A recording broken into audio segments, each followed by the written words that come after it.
All right, let's dive right into this explainer. Today, we're going to unravel a bit of a silent medical mystery that's actually quietly unfolding inside millions of people right this very second. We're looking closely at a vital organ that works tirelessly for you around the clock, yet literally never complains when it's in trouble. I am, of course, talking about your liver, and more specifically, a condition that is rapidly becoming one of the most common yet completely misunderstood health crises of our time: fatty liver disease. You know, when most of us hear the phrase liver damage, our minds almost automatically jump to heavy drinking, right? I mean, that's what we've always been taught. But we need to ask a totally different question today. What happens when this absolutely crucial organ gets completely overwhelmed not by alcohol, but by everyday sweets and carbohydrates? Like, what happens when the very foods we consider just harmless everyday treats start to quietly shut down our body's internal filtration system? Well, the scale of the problem we're looking at is just massive. 33%. That means approximately 1 in 3 adult men currently has a fatty liver. Just let that sink in for a second. 1 in 3. It's not some rare genetic condition. It's practically an epidemic. And the real danger here is that having a fatty liver acts as this huge gateway. It's basically the grand entrance to diabetes, high cholesterol, and a whole host of other severe lifestyle diseases. So it's definitely not just a minor health quirk, it is a giant, flashing warning sign. Section 1. The liver's hidden burden.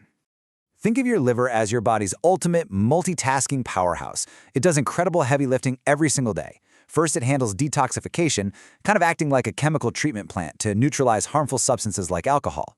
Second, it's a storage facility, expertly stockpiling essential nutrients, sugars, and even fats for when your body needs energy later on. Third, it manages digestion by producing bile, which is this crucial liquid that helps you break down the food you eat.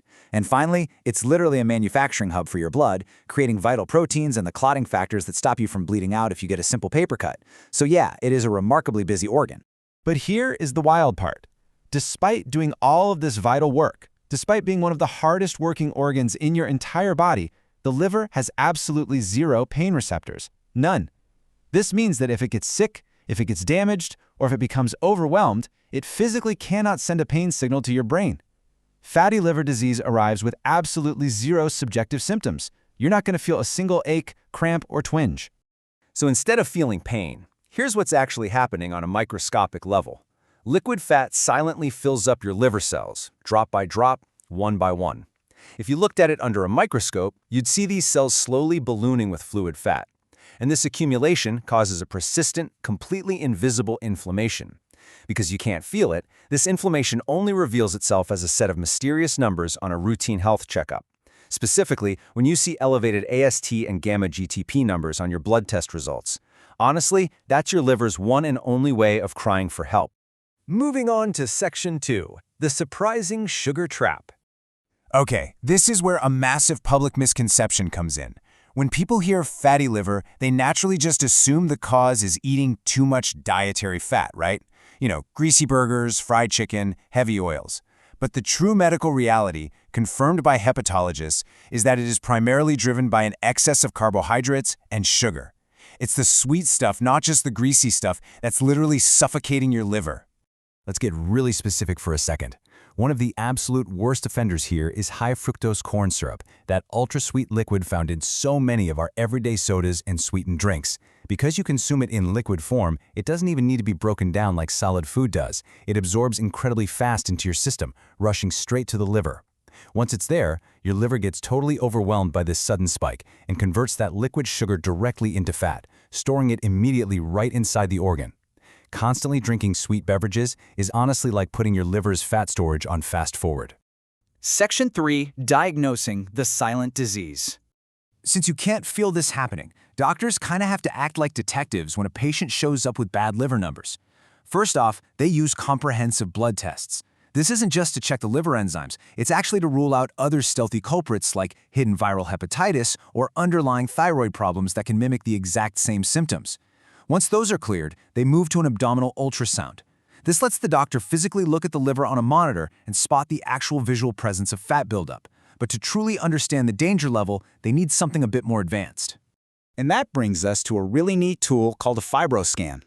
It's a completely painless procedure. It feels just like a regular ultrasound with this gentle tapping vibration. But it does two vital things at the same time. It measures exactly how much fat is present in the organ, and, most critically, it checks the physical stiffness of the liver. Why does stiffness matter? Well, because as the liver accumulates fat and stays inflamed, it begins to harden. And knowing if your liver is hardening is quite literally a matter of life and death. Section 4. The path to cancer.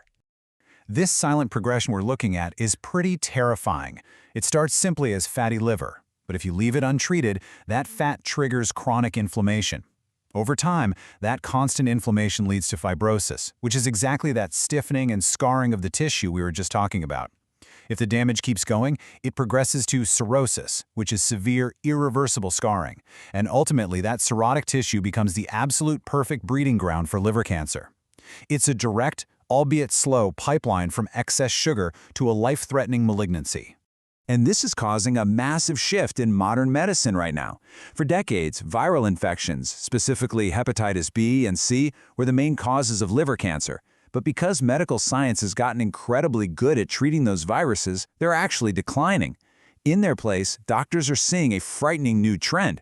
Liver cancer is now increasingly and directly caused by untreated fatty liver disease. Hepatologists note that it's especially prevalent in diabetic patients. They'll go in for routine diabetic care, and out of nowhere, doctors discover a liver tumor driven entirely by years and years of silent fatty liver. Which brings us to Section 5, your 7% treatment plan. Right now, there are no magic pills for this. You can't just take some insurance-covered medication and melt the fat away. So 7% is your golden metric. Reducing your total body weight by just 7% is clinically proven to be the absolute most effective treatment to significantly improve and even reverse a fatty liver. You don't need to become an Olympic athlete or drop half your body weight, right? Just 7% is enough to start clearing that fat out of your liver cells and drastically drop those dangerous enzyme numbers. So how are we going to get there sustainably? Well, first off, consult a dietitian. You need a manageable pace. Crash diets simply do not work, and they can actually stress your liver out even further. Second, your focus shouldn't just be on the number on the scale, but on your overall body composition. You want to lose fat while actively increasing your muscle mass. Muscle tissue burns way more energy, which makes it much harder for your body to store excess sugar as fat. Even if you only drop your total weight by, say, 5%, if you've swapped out fat for muscle, your internal engine is running so much better and your liver is actively healing. It's really all about the quality of the weight you're losing, not just the quantity.